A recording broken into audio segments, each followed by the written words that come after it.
Today's episode is trigger warning, serious.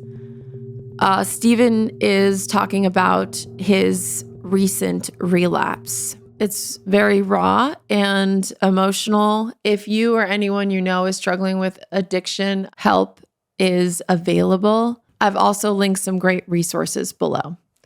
Sorry that my voice is shot. It's because I have small kids, so I'm just always sick. I'm just always sick all the time. Always. Just always. It is what it is. I'm not going to complain about it, though I just did. But I'm just apologizing for my voice because it's hard to project. It could also be that I was screaming really loud in the car because I like to play that crazy English guy, not my ex, although we'll talk about him in a second. The other crazy English guy who like screams in the car. I know! Nobody experiences all the pain, or the frustration, or the loneliness that you've experienced, but don't you f***ing dare give up! So that could also be why my voice is shot. But anyway, I had such a good weekend. On Sunday, I had my two best friends. One of them, I went to literally 3-year-old preschool with this guy. And then my other friend, we went to junior high together and we were like this, super close ever since. She goes to this mommy and me group, and half of the moms in that group were talking about wanting to divorce their husbands. Half of them. And it was just kind of baffling but not that surprising. And I don't know if it's the whole red car theory where if you're thinking of a red car, then all you see are red cars on the street. So because I'm going through this divorce, all I'm seeing are other women who want to get divorced or who are struggling in their marriage. Like, I don't know if it's that or if it's just an epidemic at this point of women feeling unsupported, or like both, the husband and the wife feeling perpetually dissatisfied and discontent and unhappy. Research indicates that nearly 20% of couples break up within a year after the birth of a child, which is a lot, so it's probably just the stress of it all. Anyway, it was a good weekend because I felt supported. My kids were happy and playing, and I was just surrounded by people I loved and who loved me, and I didn't feel alone. The one thing that was stressful was the cooking. I felt like I make the same boring shit all the time, which is why I'm so excited that Hungryroot is sponsoring this podcast. You guys, Hungryroot is like having your own personal shopper and nutritionist wrapped up in one. They literally send you fresh ingredients and recipes to your door. I feel like they've really evolved the app too.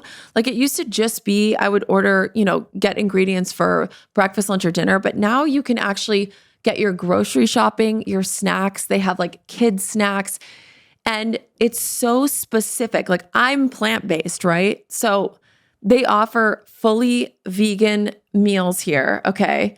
So not only can you do, oh my God, dude, chickpea curry, broccoli, jasmine rice bowl. Oh, stop. Vegan pesto ravioli with roasted squash, curry, lemongrass tofu, veggie stir fry. Are you fucking kidding me? Dude, cheesy mushroom orzo? What? I'm literally orgasming right now. Hey, are you guys hungry? Do you want some tropical tofu Brussels stir fry? Snappy sesame ginger tofu stir fry, Cuban style black beans and guac grain bowl? Are you kidding? If you just want dinners once a week, they'll send you that. If you want dinners 3 times a week, lunch twice a week, and groceries, they'll send you that. Guys, I'm so happy. You are going to love Hungryroot as much as I do. I know it. Okay. Take advantage of this exclusive offer and get 40% off your first box. Plus, get a free item in every box for life. My free item was like an amazing dark chocolate cookie dough snack. I'm so excited about that, and it's totally vegan. All you got to do is go to hungryroot.com/idiot and use code idiot. That's hungryroot.com/idiot, code idiot for 40% off your first box and a free item of your choice for life. hungryroot.com/idiot, code idiot. So I wanted to get into what we originally wanted to talk about anyway. Yeah. Your relapse, Yeah. which is still like vaguely news to me, actually. I 6 months? How long have you been sober? How many months have you been sober now? 143 days. So How many months is that? Well, I don't know. I go on the days. Nearly 5, Okay. right? It's nearly So- 6. It's coming up on 6 months. I know that. But 143 days. Yeah. Yeah, nearly 5, I guess. So yeah, nearly 5 months ago, you called me. I need to talk to you. I need to talk to you. I need to talk to you. And then, 4.7 months. okay, 4.7 months. And then you called me and I said, yeah, come over. I had no idea. And then, yeah, you basically admitted to me that you were using, and I was genuinely shocked. But I wanted to talk about that because you said you wanted to share your story around that. Yeah. Well, And like because I still don't know so much. I still don't know so much about it. Like, when did you pick up? When did you first pick up this latest time? if you want to be specific about 8 years or something. when, I was sober. So it turns out, so I was 9 years sober and I relapsed in 2013. I was 9 years sober again. And when I Whoa. picked up my first mood changing substance, it was almost to the day the same amount of time. No way. August of 2021. I thought, But do you remember the day or that you picked up and what? yeah, I went to the doctor because I was so stressed with everything that was going on with the house. And so within a month, Alfie got diagnosed, and the way she told us was like, he may never be independent, he may never talk, which shattered my world. I didn't know what to, I didn't know how to process that at all. But I thought I threw everything into the house. I was like, I just forget this, just get the house finished, and then I can deal with everything else. Then my dog died. Then I had started to argue with your mum for the first time ever. And then the contractor stole like hundreds of thousands of dollars from us, all within a month. Oh, and we had Poppy. And it was just after we'd had Poppy, and we were supposed to have been in that house before Poppy was born. So I was so stressed out that I went to the doctor, and normally I would have, when COVID hit, wherever AA went, everyone knows how gung-ho I was about AA, but when it went to Zoom, I sort of checked out. I couldn't get into the Zoom meetings. So I stopped going. I had my own Zoom meeting even. I was really trying to stay active in the program, and I thought I was doing all right. But I didn't keep in contact with my sponsor because everything was on Zoom. So I'd never called him. So I lost my relationship with all the guys that I knew and my support network. And suddenly the idea of going to the doctor seemed like a good idea, because I was like, well, this is a medical, like, I'm struggling with my mental health to the point where I need a doctor. But I knew this is going to end up with Xanax because that's what I wanted. Because I needed to check out. That's what I wanted. I needed to check out. But I was like, as long as I don't lie, if I go there and I don't lie, it's not a relapse. Because in my mind, like last time I relapsed, I went to the doctor and I lied to get the things, and I got the things and ruined my life. But this time I was like, if I could go and explain what happened,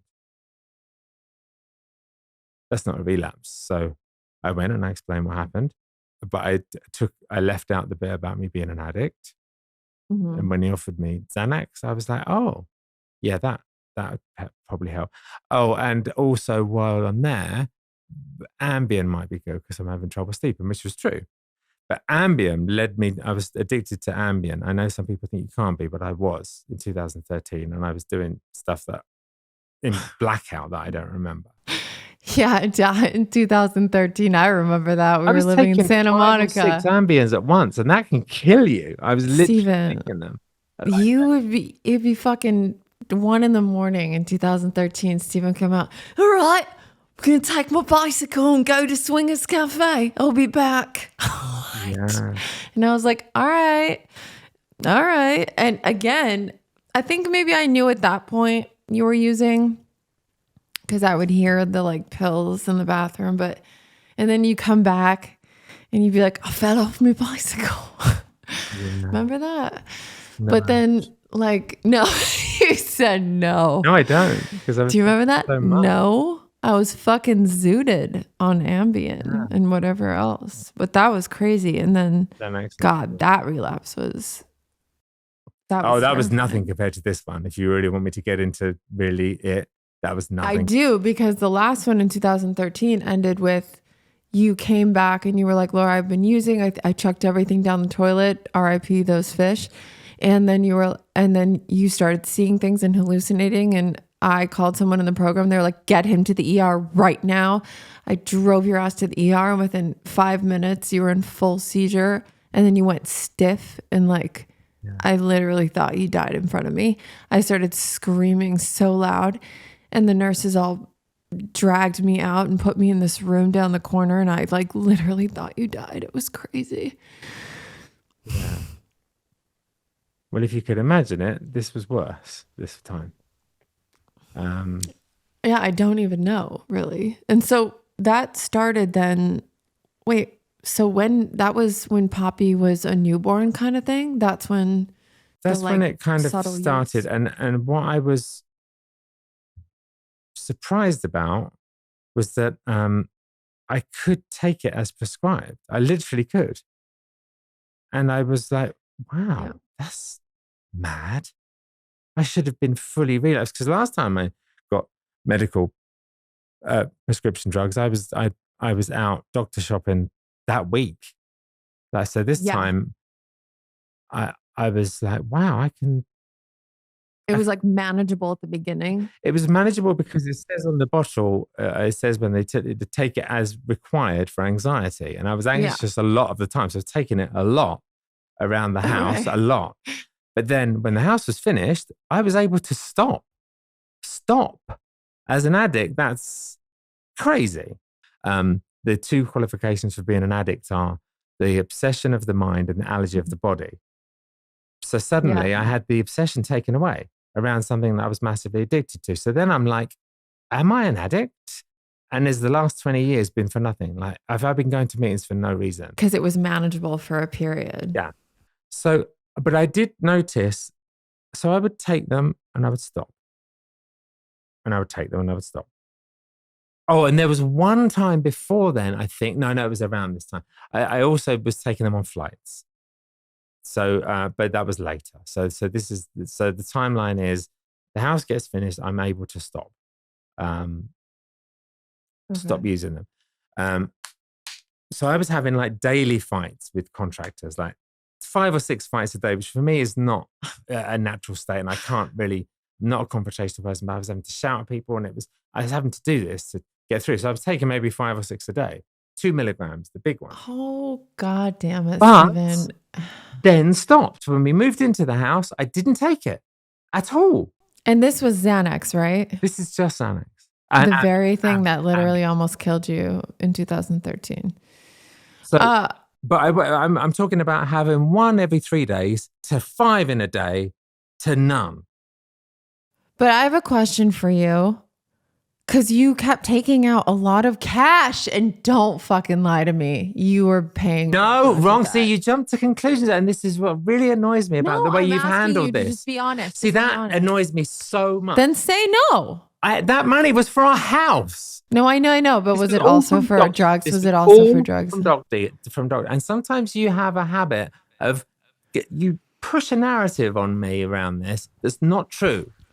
Okay. So it's not true. That's all you have to say. And taking a lot of money. And that also shows me how disconnected you were from the hell I was going through with paying those contractors thousands of dollars in cash every Friday, you thought I was buying drugs with it, which is completely insulting, belittling of what I was going through.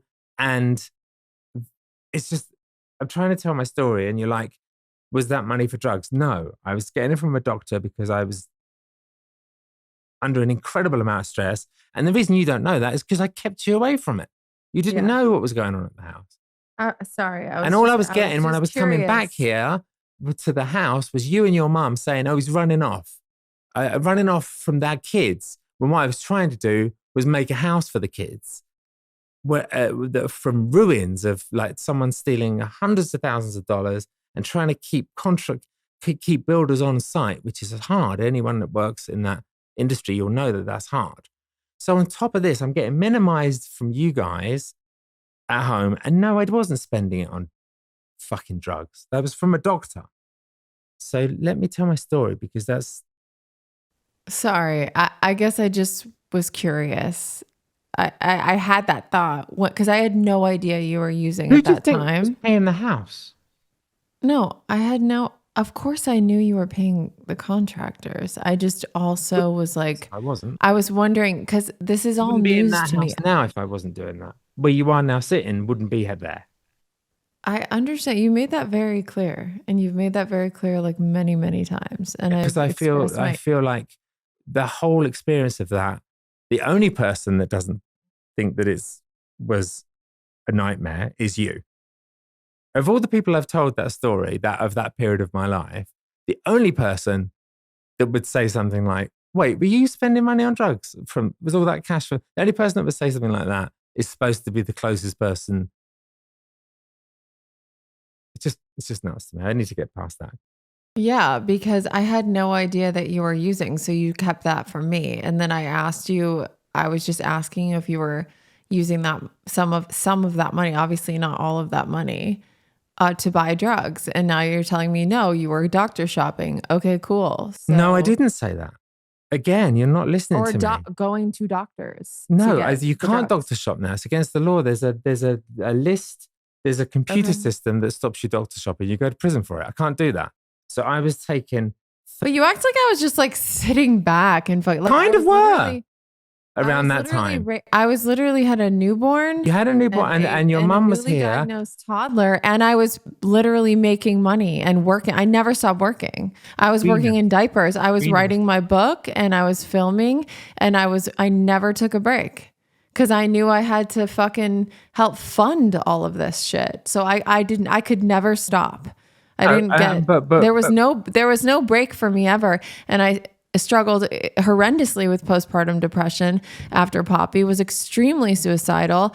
It did not feel at all connected to you or that you were there for me at all. Yes. So there was a struggle there and you were in house mode and taking care of this. And I'm very appreciative. And in house mode doesn't even begin to even slightly right and having another baby and being responsible for the finances is fucking nothing. It's nothing.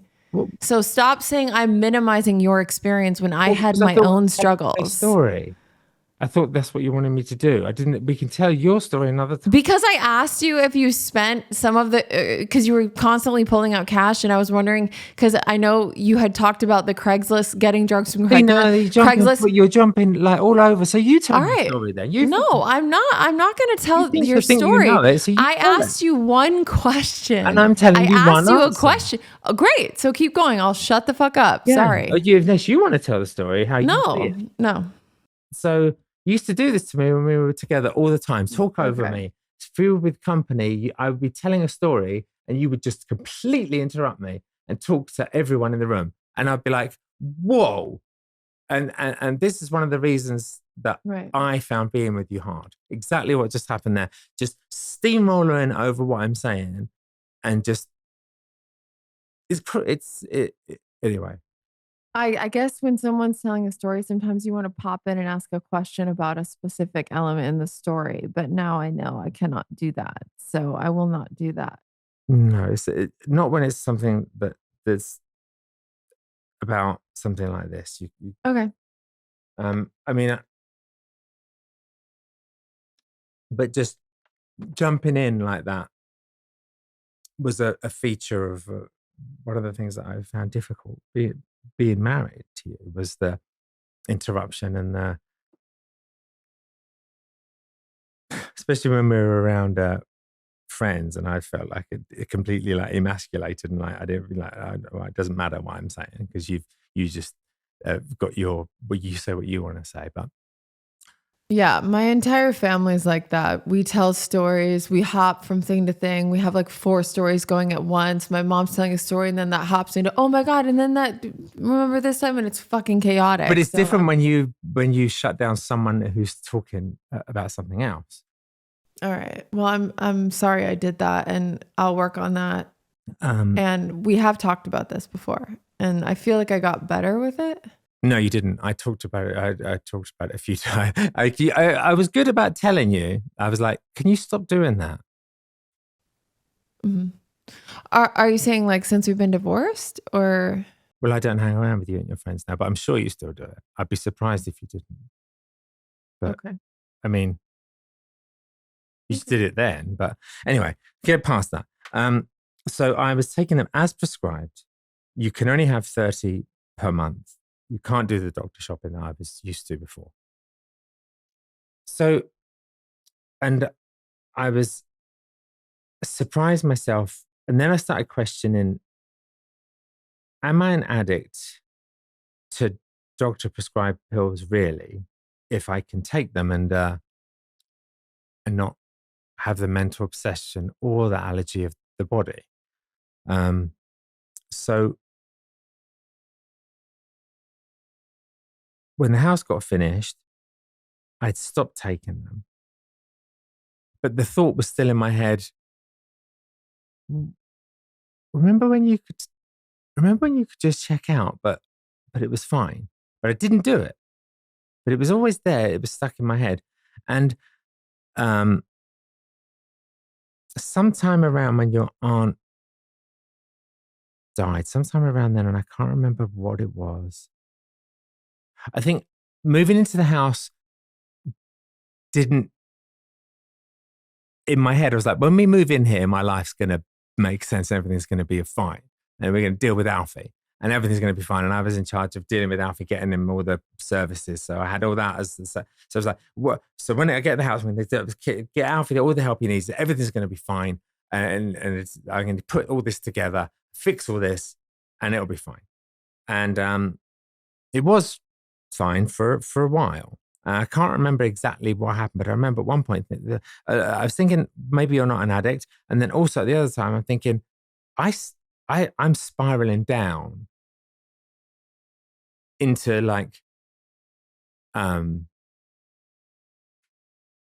feeling like a little bit suicidal and wanting to. I'm spiraling. Why is this happening? Because the house was supposed to fix everything, and it hasn't, And every time I realized it wasn't fixing everything, I would go deeper. Every time. So I was like, oh, I need to, some point around when your aunt died, I was like, I need to just go and get some more. Because I'd stopped it to the point where I wasn't even getting the prescriptions anymore. So I went back. I did the same thing again. I told the truth about what was happening, but I left out that I was an addict and got the Xanax. Can I ask a question? Yes. Was this when I flew back to say goodbye to? Around that time. Okay. I can't remember what it was that made me go back to the doctor, but I think it was something around the house not fixing anything and me going, okay, I've got to deal with something's going on in my head. And 12-step isn't working. AA's back open, but I'm going and I'm not connecting. I don't like the meetings. I don't like anyone. I don't get on with the program.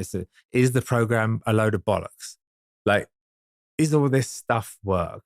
Because I can take Xanax and I'm fine. So I go back to the doctor, gets the Xanax, and something changed this time, the second time I went back. Because I was justifying it like, well, I'm not happy, so I'm going to take it. Not, I've got an immense amount of stress, so I'm going to take it. I'm just not feeling happy. And I wasn't happy all the time. So I started taking them. fairly regularly, but only really at night. But I did feel myself sort of disconnecting, because when you've taken them over a long period, small amount over a long period, I started to disconnect from reality. I felt that happen. I felt, okay, I'm getting into that weird zone where I start to act weird and I start to do weird shit. Because Xanax made me do that before, like do stuff and say stuff, and this is completely out of character.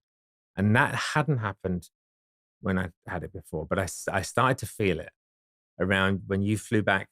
I'd lost touch with reality a little bit. By the time you flew back, I was not completely sane.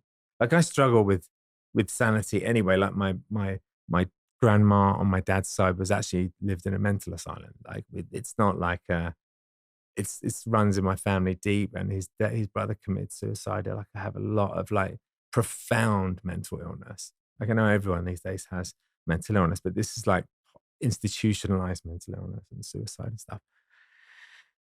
So I know that I have the propensity to be mentally ill. And around that time, I was mentally ill. I felt it sort of slip away from reality a little bit.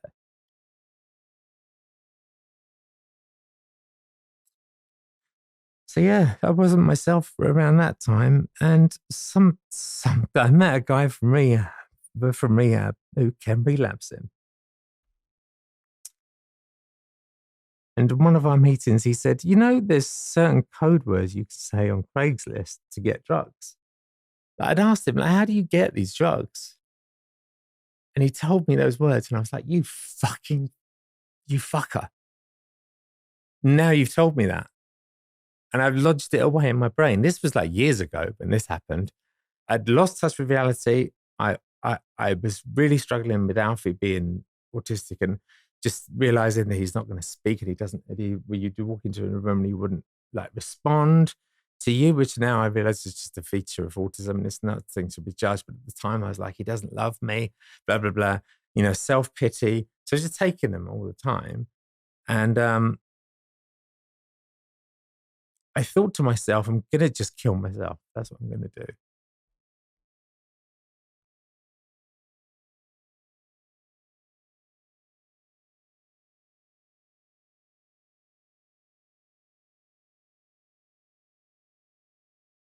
It's pretty hard. Take a break. Just for a minute. Okay, I'll go back to it. So I made a plan. You need a minute. It's okay. And I made a plan, and I went on Craigslist, and I lined up a load of dealers. And it's funny, I went from going, oh, it'd be funny to get like Oxy. I've never had OxyContin before. I had it, but I was like, I never experimented. So it started off with me trying to get Oxy by like going on Craigslist. And my first messages to these people was like, have you got a so-and-so? Yeah. And I'm like, I really want to make sure it's not fentanyl though. And like, I'm not used to this. Like, there's 2 types of pills. There's all the code words, blah, blah, blah. And I was like, I don't want fentanyl, because fentanyl can kill you. And I went from that within like a couple of days, typical addict, from, do you have any fentanyl? Because I was out of my mind. I was a different person. I don't even connect with that person now. And I imagine I was horrible to live with, and I'm very sorry, because I was a different person around then. But I had the plan, and the day arrived, and I was all ready to go. And then I told you what I was planning to do. You told the sheriff of where we were staying, and there's 2 police departments. Anyway, the first police showed up, and they said, can we see your phone? Because we think you've been buying drugs on text message. So I gave them my phone. They couldn't see any text messages. So they gave it back to me, and they thought this is just a domestic. So they were going to let me go. But I was using an app, so it wasn't my phone, so they couldn't see the messages. But then there's 2 sets of police involved. So the second set turn up, and they go in, he needs to go on a 5150, he's going to kill himself. So the first set and the second set were arguing, and they had me in handcuffs on my deck, waiting for the 5150. And the nice set are like, oh, so what do you do? Blah, blah. And I was like, oh, I do just online and used to do music for films. And they were like, oh, what films? And I was telling them, I said, oh, I love that film. So the nice ones are doing this, having this weird conversation where I'm detained and handcuffed.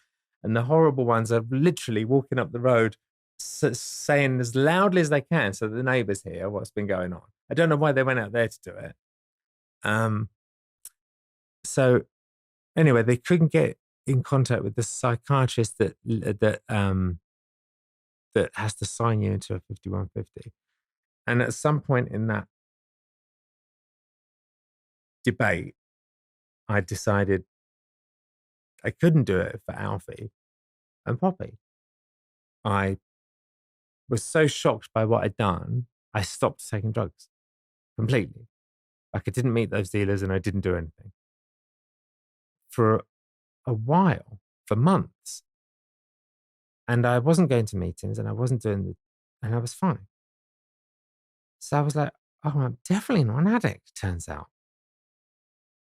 So that's weird, but I still, to this day, haven't had a drink in 22 years. But I was like, I can take those drugs though. And everything was fine. Then I at some point I think I stayed clean for about a year, maybe 9 months. Occasionally having Xanax and Ambien, but then stopping. And then when I found out that we went out and we talked about how we were both in relationships. You remember that, Neil? Yeah, Indian. Yeah. And I was fine with it to begin with. I was like, oh, yeah, this is cool. Like, we can talk about this stuff now. And then when I came home, I realized, wait, there's a difference because this guy is with my kids and I've abandoned my kids. And that started to get into my head and I was growing and growing and growing and growing. I started to feel a bit psychotic again. I started to feel like I losing the plot, but not on drugs. It was more like just the feeling of someone being around my kids and living in the house that I put all this blood, sweat, and tears into. I started to get resentful. I started to get angry at Laura and just eaten up by this resentment. And then I started just to go out with as many different women as I could find just to try and feel this hole. So I don't want to be a drug addict. So I've got people, I can use people. So I remember making a conscious effort to just date.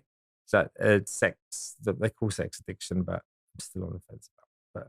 But so I was dating a lot of people, but I was using them all. So I would just go from one to one to one to one to one to one because I just wanted to distract myself from this feeling of anger and resentment and just around the situation with some other guy being around.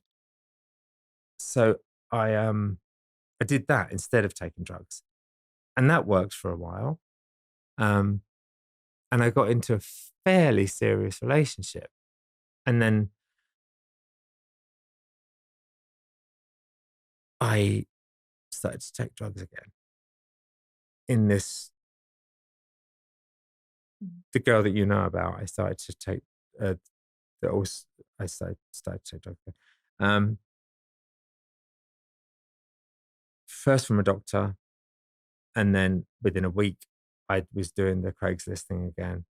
And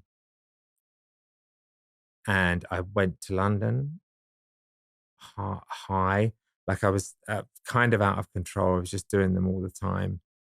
And when I met a girl on Instagram and she was like, oh, I live near your mum and dad. And she was beautiful and whatever. And she said, oh, I take diazepam because I have stress and my brother gets them off online. So it's like, this is perfect. Like I'm going to go. I'm going to be in amongst people that are doing what I'm doing again. And it's going to be great. And I could just move there because they've got this big house. And I just move there and take drugs till I'm not around anymore. That was I sort of had this nihilistic attitude to to life, and it didn't. Anyway, so I finished with the girl I was in a vaguely serious relationship with to go out with this girl. The using went through the roof, because it's all a bit of a haze. I invited her to come to LA. She came to LA. And she found that I was using. She was like, I'm not annoyed you're using, I'm just annoyed you aren't giving me any. And so it was that kind of relationship that it was like very much easy to, not blaming her, so all my fault, but I'm saying it was much easier in that. And she actually encouraged me to stop. She was like, you need to stop. I stopped for like a week, picked back up again. And sometime around there, I started buying everything. That's when I was spending. So when I was using Craigslist, I was spending money. So then when I found out about all the things I was getting, as much as I could have, I was like, I'm just going to go crazy. I'm going to get everything. I tried. For some reason in my head, I was going. I was out of touch with reality and was making some pretty fucked up content around then as well. Because you can kind of see the disillusion of a person into mental illness. If you look back through my last 2 years of, you can kind of see how much I was using by how nuts, I guess. But I ended up getting as much as I could, and rather than taking it orally, I just started smashing it all up with a hammer and snorting massive lines of whatever it was, combining it all. And my theory was, I'm going to die and that's great, because this is a good way of doing it, because at least you'll be high and then you'll die. And I think I was actively trying to kill myself, looking back on it. Again, but then this was the way I was going to do it this time. And that's been pointed out to me since I've been back in recovery, that that's the actions of someone that does want, because buying from multiple dealers, knowing that fentanyl's and everything, combining all the stuff together and snorting as much of it as you can. That's what's behind that, is like, you want to check out. So my only thing was that I can't do it when I have the kids. So in the week, until the weekend, I can go nuts. But the weekend, I have to stop. And incredibly to me, I could even do that. I could stop at the weekend. I could stop. I mean, at one point, I could stop at the weekend because I have the kids. So I'd actually stop from snorting as much as I could to nothing. And then towards the end, I started to use, about a few weekends towards the end, I started to use, I was like, I can use it 5. I can use it 5 to go to sleep. And that's when I realized I have to come clean, because this is now going to affect my kids. I don't want anything to happen when they're here. And I remember just being out of my mind and just going, I can't stop, and I can't regulate. I seem to be able to regulate it to crazy amounts to nothing, and that doesn't seem like an addict. And it's just so confusing and scary. And one day I stopped and I went to you and I said, I told you what I was doing because I didn't want my kids to find me dead. That was basically why. Yeah, but that's it, basically. Thanks for letting me tell that story, because I needed to get it out in the right order. Yeah, I didn't really know a lot of that. Yeah, the reason that it was worse than the time before, the 2013 one, is this time I was actively trying to kill myself with drugs. It wasn't working. I was like, fuck, why isn't this working? You're supposed to just buy one pill of fentanyl and die, and I'm just not working. I'd wake up and be like, "But what the fuck? Why have I woken up again? This wasn't the plan." Yeah.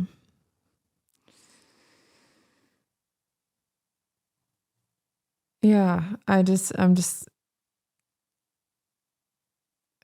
know. A lot of it, if I think about when you said it started, I think from my perspective, was like, why is he so distant? Like when we were still married and,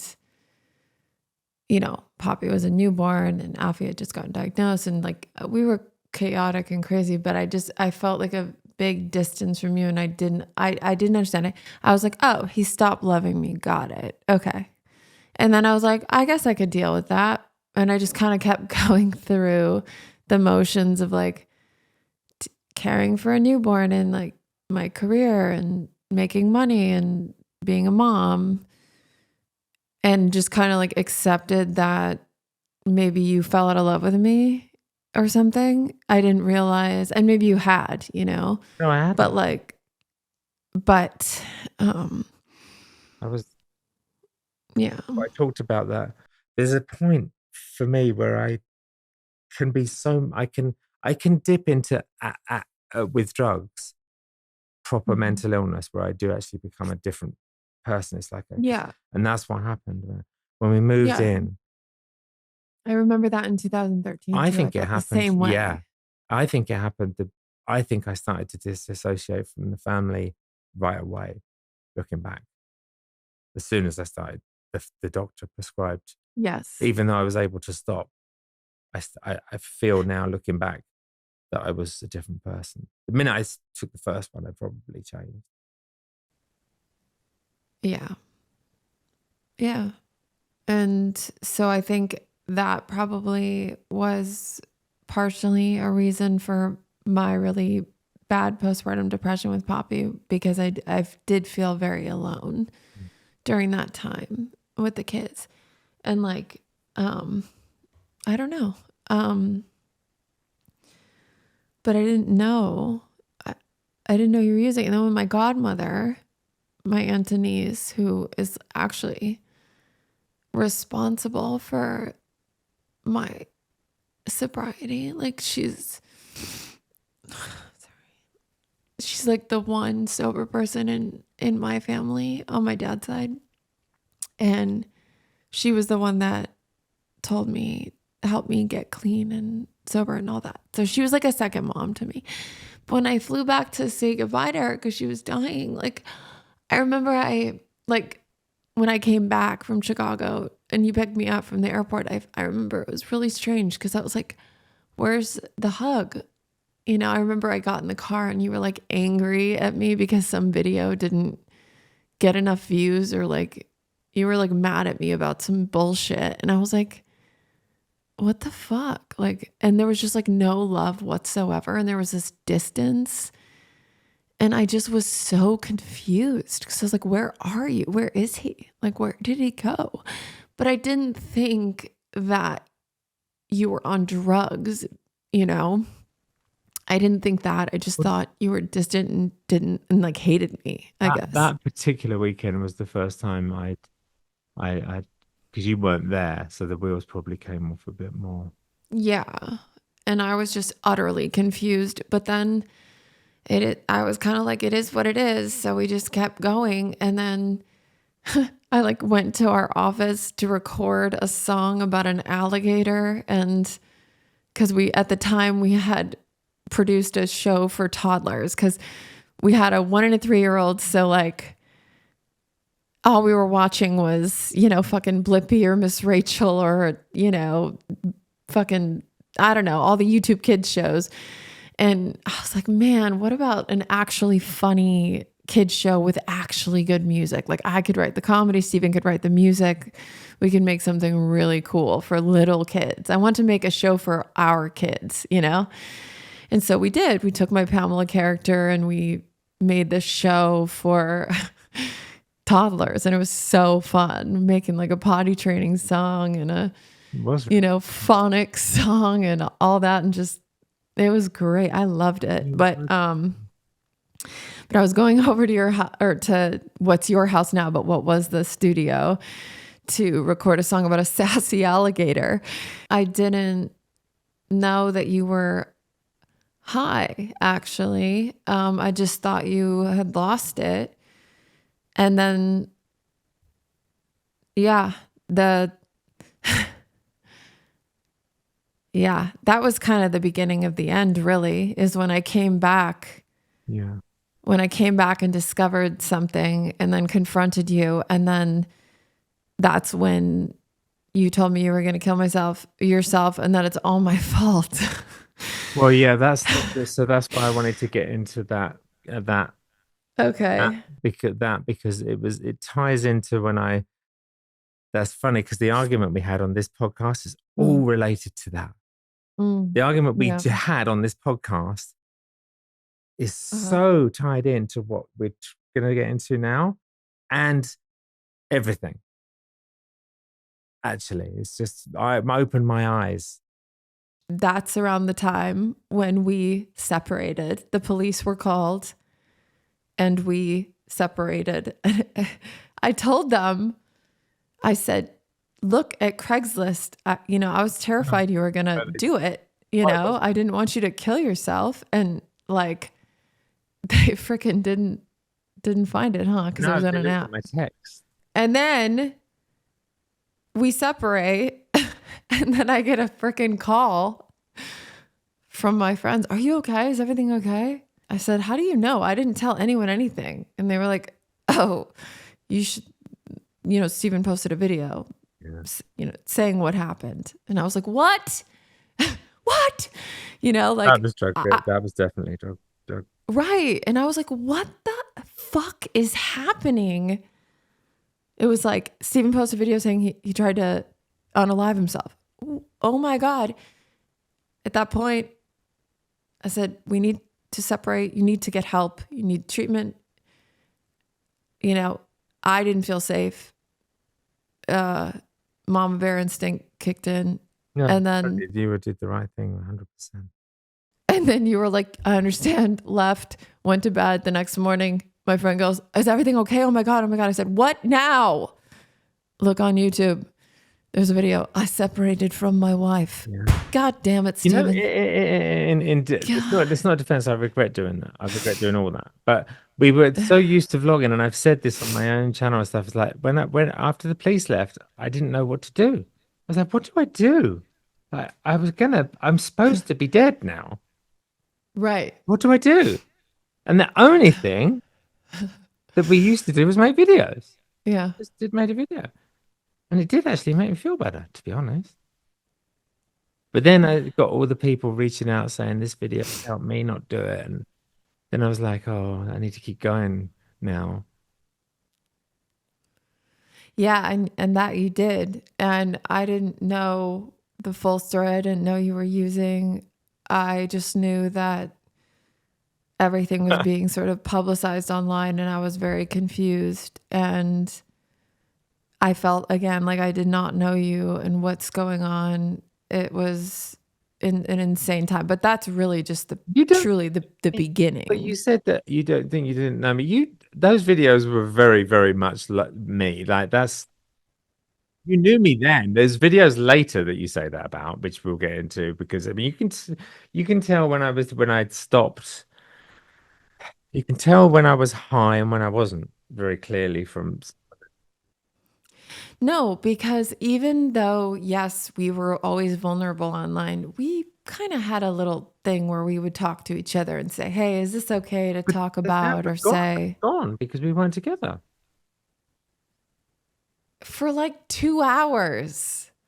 We weren't together for 2 hours. No, we separated for a couple of weeks at that point. No, it really wasn't. It was the day after the police. When you moved to the place where they were coming to do their photographs for our house. Remember, they put us in that other place. We were not together. We hadn't been together for a while. No, that's not true. Because I coming there from this house. Yeah, I flew back.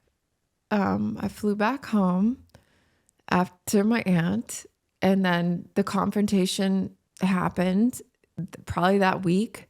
And then I said, I want a night, Stephen. I said, I want one night separate from you because I had just discovered a betrayal. So I said, I want a night away. Can you sleep at the office tonight? And you were like, okay. No, what you And said then- was, I no. want a night today, but here's the thing. You have to do this thing. You have to do this thing Get to make this. treatment. And I asked I you to was get like, help. I am done taking orders and I'm not doing it. Exactly. deliberately. Exactly. The reason that I said I wasn't going to do it was for the thing about feeling. I felt like I made myself way smaller in our relationship, not because you told me to, but because I did it.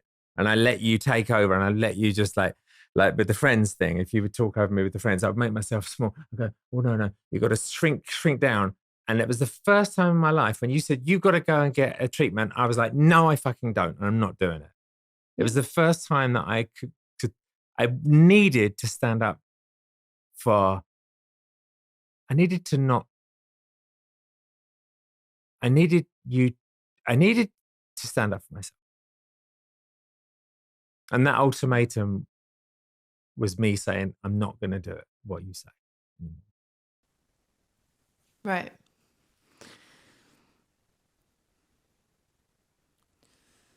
I'm just saying, most people, if they were confronted with lies or deceit or betrayal, would be like, fuck you, we're fucking done. But I was like, hey, I love you. I think you need help. Will you please call someone? I think we can get through this. You didn't say you can get through this.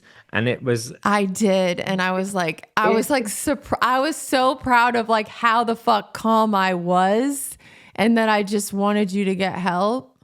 And this is even before I didn't even know you were on drugs. I thought it was something else. But I was not giving up at all on us. And you were just like, fuck you. Yeah, because I'm it not was gonna do 15 anything. years of me Of what? changing myself around certain, not ever, most of our relationship was amazing and incredible. But there was one area where from day one of us meeting, I started to change myself. And I got Which way is that? porn. You said you're not allowed to watch porn. Like, I'm European, we're very open about porn. When we first got together, our first argument was about porn. I should have said to you, well, that's just how it is, which is the truth, which is why I'm suspicious of any man that says that they don't watch porn because they are doing what I did with you, guaranteed. So you make yourself, you go, oh, no, I don't. But then you start to change yourself. And you say, well, I've showed this bit of myself, but I'll keep this bit of myself apart. And if you don't watch it, as a man, you will emasculate yourself to the point where the woman you're with will end up being the boss, and she will resent you for being the boss, and you'll resent yourself because you don't feel like you're able to express yourself and like lay down your own rules and go, well, I do. That's what I should have said when you said I don't agree with that. I should have said, well, I do, and we're over it if you don't agree. Yeah. But it was years of me. There was lots of like, you can't have female friends. Okay. Anything that you say. You can't work with anyone female. Okay. Well, I didn't say that. I did have I had trust issues around women. Yeah. But I did. Yeah. But it started around I should have remained myself and not ever changed that part of myself. And I do think pornography is bad and whatever, but it's not just that. I changed it a lot. It started there. Mm-hmm. Yeah. It started there, and I was giving over all of my Yeah. masculine side to, and it's not like you asked me to, but I did it. Yeah. I just think, I don't know. I feel like this issue is not, and maybe it's not incredibly common, but I think it's common enough to go, are we even wired for this? Because So many women get so upset that their men jacking off to random other women. And They men are feel biologically programmed Yeah. to do that. That's what I'm saying. So I'm saying that maybe it's just not natural, and so that's why you were suffering and dissatisfied, and I was suffering and dissatisfied. And that's also too, like you pointed out, I look back at our relationship and I do not regret a minute of it. Sure, some of it was hard, but we had an amazing time. We did so many great things together. We had so much fun together. We laughed so much together. 90% of it was amazing. Yeah, we made amazing kids. Yeah. We made amazing art. Like, it was so fun for so many years. So, like, I don't fucking care. It wasn't perfect, sure.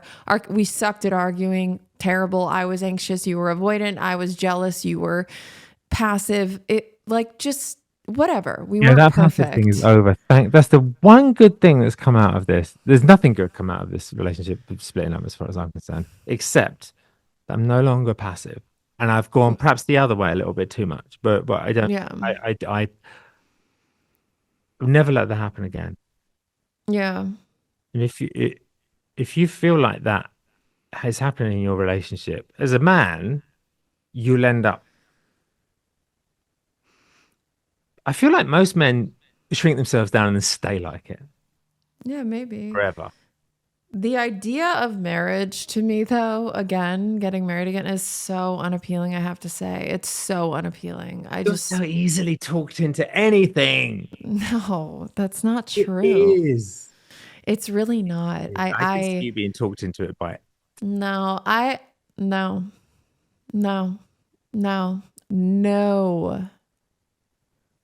But it is true. I do think that men are, and as I have to say also, I think that it's not rewarding, but there's an animal urge you have as a man to spread your seed. It's just there. You can't stop it.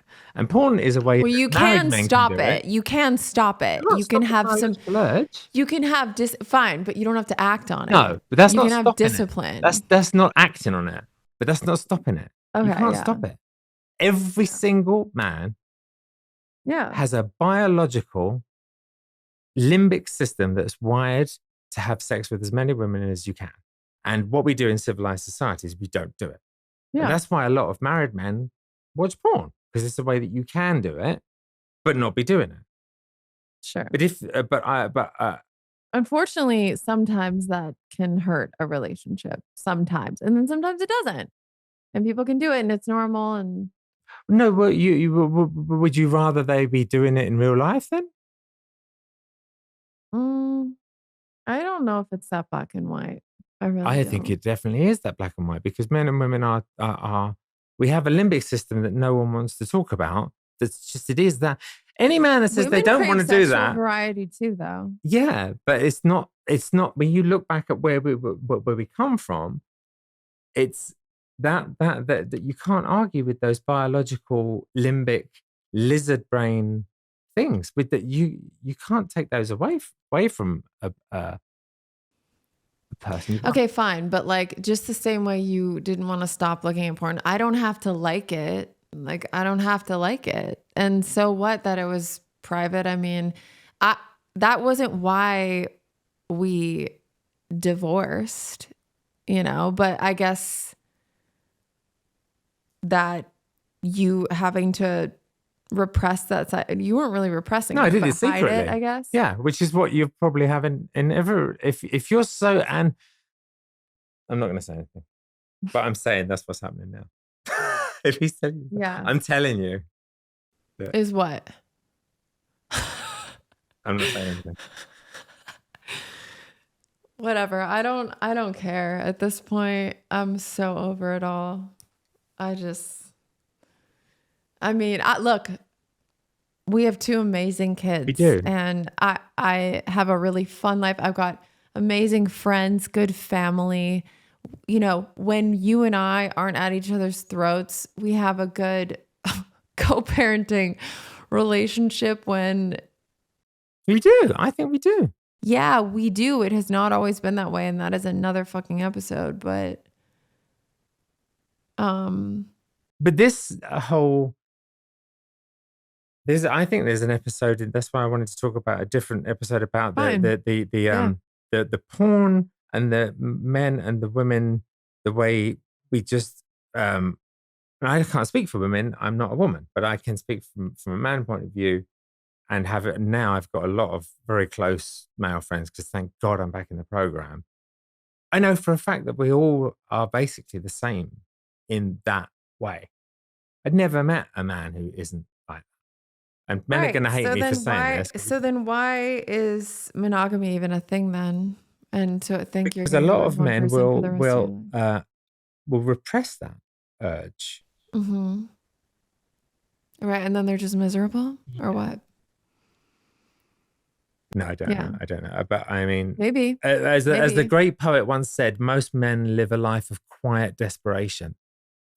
Yeah. So then maybe this whole like nuclear family setup is not actually natural. And I don't know. Who knows? Who fucking knows? All I know is 52% of people get divorced, and the 48 that are still in marriages are like, a lot of them are discontent, and like it's not good. Either the wife is perpetually dissatisfied, or the husband, or both. And that is what I see. Your parents are very odd. They love each other. They're still loving. They went through years though of hardship, I would say. Well, my dad was like drinking. My parents are continuously bickering and whatever. But see, I think a lot of that comes from the repression, just generally. Sure. So I'm not interested in that anymore. It does not sound appealing to me whatsoever. But I also think we're, as a culture, obsessed with centering romantic love and just the romantic partnership. And that's at the center of everything, when you cannot ask because you were my everything. I was your everything. And that's a problem. You know, there's so many different forms of love. There's platonic love. There's family, you know, your mom, your dad, your sister, your friends, your children, community. There's so many other ways to express and feel loved and love. And to put that all on your partner there's so much pressure, and it never fucking works. Because you can't be my everything. You can't be my best friend, my therapist, my daddy, my fucking husband, my boyfriend, my partner, my coworker. Like we were each other's everything. That was way too much pressure. Yeah. So I think too, being able to, you know, don't isolate, you know, prioritize. For me, it was support groups with other women. Yeah, that's what you prioritize friendship. Yeah, family. And for men, same thing. But men don't prioritize that enough either. But yeah, I think that's important. Thank you for sharing your relapse story. I did not know a lot of that. It's still, I mean, I told you, my people would call me after you had posted some manic video or something. They'd be like, I think he's using it. I'm like, no, he's eccentric. Okay. I'm eccentric as well. No, he's just British. He's I'm British as well. He's British. I didn't put two and two together. I'm sorry that I got upset earlier on, but I just felt like I needed to get it out in order, and that derailed me for a minute. That's okay. I'm sorry. I didn't mean to. And I was upset that you thought that I would have taken that specifically that was anything to do with drugs, because that was just me trying to get a house finished for my family. Yeah, I understand. I didn't mean to offend you there. All righty. Well, you have them on Sunday, and I'm Saturday tomorrow. Okay. Yeah. Well, thanks for coming on and being so vulnerable and honest. It will be helpful to people, I'm sure. I think it will be helpful to people. And I was just say one last thing. Yeah. That we'll say, just because all the men that are watching this don't listen to this, or that are pissed that I said that, because you're not supposed to say it like to women. You're supposed to keep it to yourself. Also, the actively doing that, trying to do that is depressing, because when you're doing that, you want the family. So it's not like that's the solution. I'm not saying men just need to do that and women just need to do that. I'm not saying that. I'm saying we're programmed to do it, but in my experience, doing it is a nightmare as well. Right. So once we divorced, you went out and you certainly spread your seed all over Los Angeles. I thought that's where the happiness was going to be, right. like doing and what it I was. Didn't work. No, not at all. Not at all. So would you argue having one long-term partner is more gratifying? I think so. That's what I'm saying. I think at the end of the day, having one is more gratifying, but you also have to find a way of keeping that monster in check, that limbic system thing in check. I don't know. Perhaps in the comments. So how do you do that? I mean, isn't that what recovery and support groups and all of that is about? You can't support group yourself out of your limbic system. Well, how do people in Sex and Love Addicts Anonymous do it? Well, they don't. Have you noticed that there's virtually no sobriety in those rooms? It's like 30 days, 60 days, I'm back to zero. So I don't know. I don't have the answer then. Yeah. Although I know one guy who is incredibly autistic, very autistic, who has 13 years in recovery in SLAA. The only person I've known with more than 2 years in all the time of going to those meetings. So, yeah. There you go. Works for him. It does work for him. All right. Okay then. Bye. Bye. If you're still here, I'm assuming you want to see more. And we have more for you. Stephen and I are posting weekly co-parenting episodes on Patreon, only on Patreon. The reason being, he was literally banned from YouTube for life. So I can only post us once a month on that platform.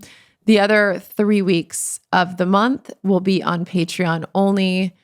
They're very raw, real, vulnerable, funny too, updates on our lives.